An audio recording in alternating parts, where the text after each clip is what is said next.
भाजपचे सतत वादात राहणारे आमदार म्हणजे गोपीचंद पडळकर। ते नेहमीच शरद पवारांना टार्गेट करत असतात हे सगळ्यांनाच ठाऊक आहे। मात्र आता राष्ट्रवादी काँग्रेस शरद पवार गटाच्या नेत्यांवरही ते बोलू लागलेत। सांगलीच्या एका कार्यक्रमात पडळकरांनी गलिच्छ शब्दात जयंत पाटील यांच्यावर टीका केली आहे। इतकंच नाही तर जयंत पाटील यांच्या आई वडिलांचा देखील उल्लेख करत त्यांची जीभ घसरली आहे।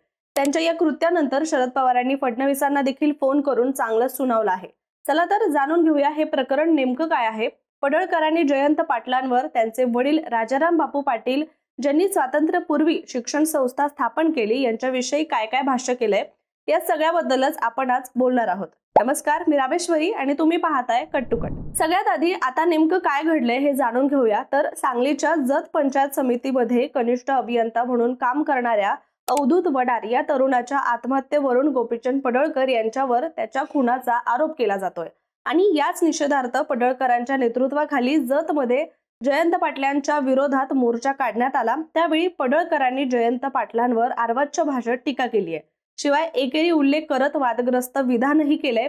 ते काय म्हणालेत पाहूयात। पडळकर म्हणालेत की जयंत पाटील हे राजाराम बापू पाटील यांची औलाद वाटत नाही, काहीतरी गडबड आहे असं वाटतंय।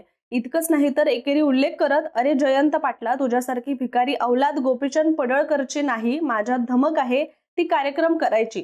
तुझ्यासारख्याची औलाद नाही, तू राजाराम पाटलाने काढलेली औलाद मला अजिबात वाटत नाहीये असं पडळकर म्हणालेत। शिवाय जयंत पाटील हा बिंडोक माणूस आहे, दर 8 दिवसाला हा आपण किती बिंडोक आहे हे जयंत पाटील सिद्ध करतोय असंही ते म्हणाले। सध्या पडळकरांचा हा वादग्रस्त व्हिडिओ सोशल मीडियावर सुद्धा चांगलाच व्हायरल होतोय। पडळकरांच्या या कारनाम्यानंतर जयंत पाटील यांच्यावर केलेल्या टीकेच्या संदर्भात शरद पवारांनी मुख्यमंत्री देवेंद्र फडणवीसांना फोन केला, त्यांच्याशी चर्चा केली आणि अशी गलिच्छ टीका करणं योग्य नाही असं शरद पवारांनी देवेंद्र फडणवीसांना सुनावलंय। तर अजित पवारांनी म्हटलंय की महायुती पक्षामधील 3 पक्षातील ज्या लोकांनी ते विधान केलं आहे त्या पक्षांच्या नेत्यांनी त्या विधानासंदर्भात नोंद घेतली पाहिजे आणि भूमिका स्पष्ट केली पाहिजे असं आमचं धोरण असल्याचं अजित पवार म्हणालेत। पडळकरांच्या या विधानावर जितेंद्र आव्हाड यांनी सुद्धा प्रतिक्रिया दिली आहे। त्यांनी म्हटलंय की जयंत पाटलांचे वडील राजाराम पाटील आणि त्यांच्या मातोश्रीबद्दल बोलण्यात आलं हे अत्यंत खेदजनक आणि आपत्तीजनक आहे। पण माझा प्रश्न सुसंस्कृत आणि संस्काराबद्दल कायम भाष्य करणाऱ्या भाजपच्या नेतृत्वाला हे मान्य आहे का? मला फक्त एवढंच सांगायचं आहे की ज्या गावच्या बोरी त्याच गावच्या बाबळी, तुम्हालाच बोलता येतं असं समजू नका। म्हणून आमची अपेक्षा आहे की आपण जाहीररित्या या विधानाबद्दल नापसंती व्यक्त करून माफी मागावी असं आव्हाड म्हणालेत। पडळकरांच्या या वादग्रस्त विधानानंतर आता राष्ट्रवादी काँग्रेस शरद पवार गट आक्रमक झालाय। याशिवाय त्यांच्यावर गुन्हा दाखल करण्याच्या मागणीसाठी राष्ट्रवादी विद्यार्थी काँग्रेसचे पदाधिकारी कार्यकर्त्यांनी छत्रपती संभाजीनगरमधील सिडको पोलीस ठाण्यात ठिय्या दिलाय। सांगलीतही राजाराम बापू पाटील स्मारकासमोर निदर्शनं करण्यात येणार आहेत। आता एकदा पडळकरांनी चुकीची भाषा वापरत जयंत पाटील यांचे वडील स्वर्गीय राजाराम बापू पाटील यांच्याबद्दल टीका केली, त्यांच्याबद्दल सुद्धा जाणून घेऊयात। तसं बघायला गेलं तर राजकारण किंवा राजकीय नेत्याविषयी सर्वसामान्यात तसं फारसं चांगलं बोललं जात नाही। राजकारण म्हणजे स्वतःची पोळी भाजून घेण्याचं माध्यम समजलं जातं आणि अलीकडच्या काळात तर राजकारणाबद्दल असंच बोललं जातं। मात्र पूर्वी खरंच राजकीय वर्तुळात लोकांसाठी काम करणारी, समाजाचं कल्याण करणारी अशा विचारसरणीची लोक होऊन गेली आहेत। त्यापैकी एक नाव म्हणजे राजाराम बापू पाटील। अत्यंत शांत, संयमी स्वभावाचे, दूरदृष्टी विचारांचे ते होते। त्यांनी लोकांसाठी अक्षरशः स्वतःला वाहून दिलं होतं।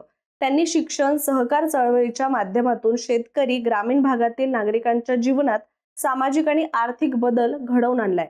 सांगली आणि सातारा जिल्ह्यांसह पश्चिम महाराष्ट्रातील ग्रामीण भागात त्यांनी शिक्षण, सहकार आणि विकासाचा पाया रचलाय। राजाराम बापू अनंत पाटील यांचा जन्म 1 ऑगस्ट 1920 रोजी कासेगाव इथे झाला। हे गाव सांगली जिल्ह्यातील वाळवा तालुक्यात आहे। शालेय जीवनातच ते स्वातंत्र्य चळवळीत सहभागी झाले। BA नंतर त्यांनी LLB शिक्षण पूर्ण केलं। कासेगावचे ते पहिले वकील ठरले आणि 1942 मधील भारत छोडो या आंदोलनात त्यांचा सक्रिय सहभाग सुद्धा होता। कारण त्यांचे वडील अनंत पाटील आणि काका ज्ञानबुवा यांचा देखील स्वातंत्र्य संग्रामात सक्रिय सहभाग होता। त्यामुळे देशसेवेचं, देशप्रेमाचं बाळकडू त्यांना घरातूनच मिळालं। राजाराम बापू हे कोल्हापूरला कायद्याचं शिक्षण घेत होते आणि तेव्हाच ते सेवा दलाचे सदस्य बनले। त्यांच्यावर गांधीजींच्या विचारांचा प्रभाव पडला आणि त्यातूनच त्यांनी खादीचा पुरस्कार सुरू केला होता। त्यानंतर बापू स्वतः खेडेगावात शिकलेले असल्यामुळे त्यांना तिथल्या समस्या, तिथल्या मुलांचे प्रश्न काय आहेत हे सगळं माहीत होतं आणि खेड्याचा विकास करायचा असेल तर तो शिक्षणातूनच होईल हे त्यांना ठाऊक होतं. आणि अवघ्या 25व्या वर्षी त्यांनी 1945 मध्ये कासेगाव शिक्षण संस्थेची स्थापना केली आणि त्यांचं जाळं सगळीकडेच पसरवलं. त्यानंतर 1946 मध्ये सातारा जिल्हा लोकल बोर्डाची निवडणूक जाहीर झाली.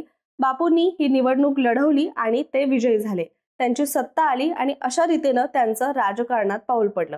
आपल्या 3 वर्षांच्या कार्यकाळात बापूंनी दक्षिण सातारा जिल्ह्यातील जवळपास 500 गावांमध्ये 180 गावात शाळांचं बांधकाम केलं.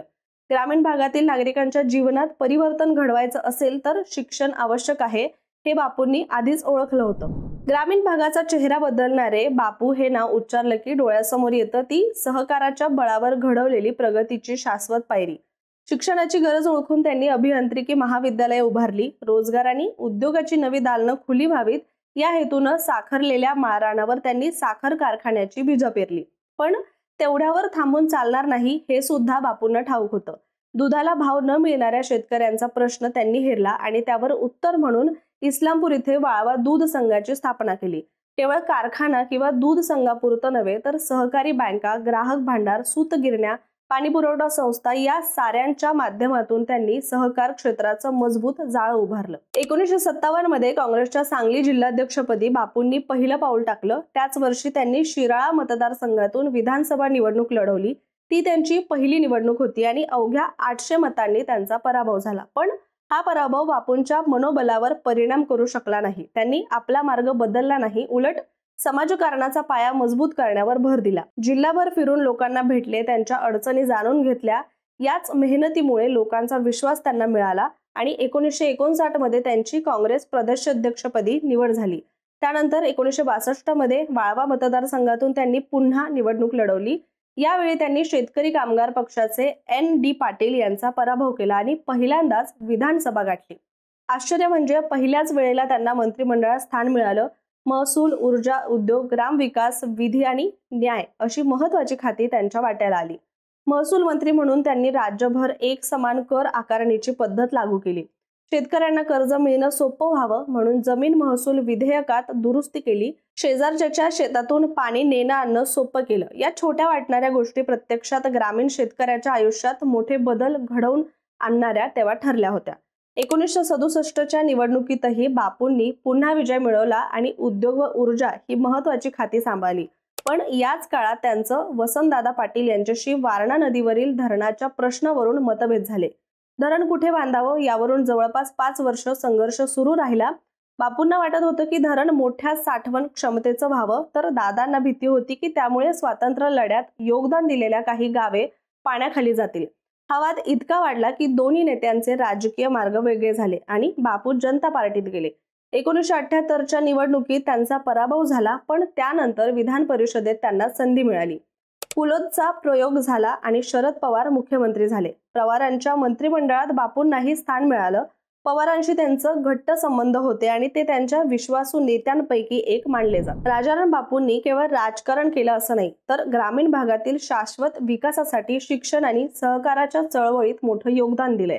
त्यांनी 2 सहकारी साखर कारखाने उभारले, सहकारी बँक सुरू केली आणि शिक्षण संस्थेद्वारे शाळा, महाविद्यालये, अभियांत्रिकी महाविद्यालये उभं केली. 17 जानेवारी 1984 रोजी केवळ 64व्या वर्षी त्यांचं अकाली निधन झालं.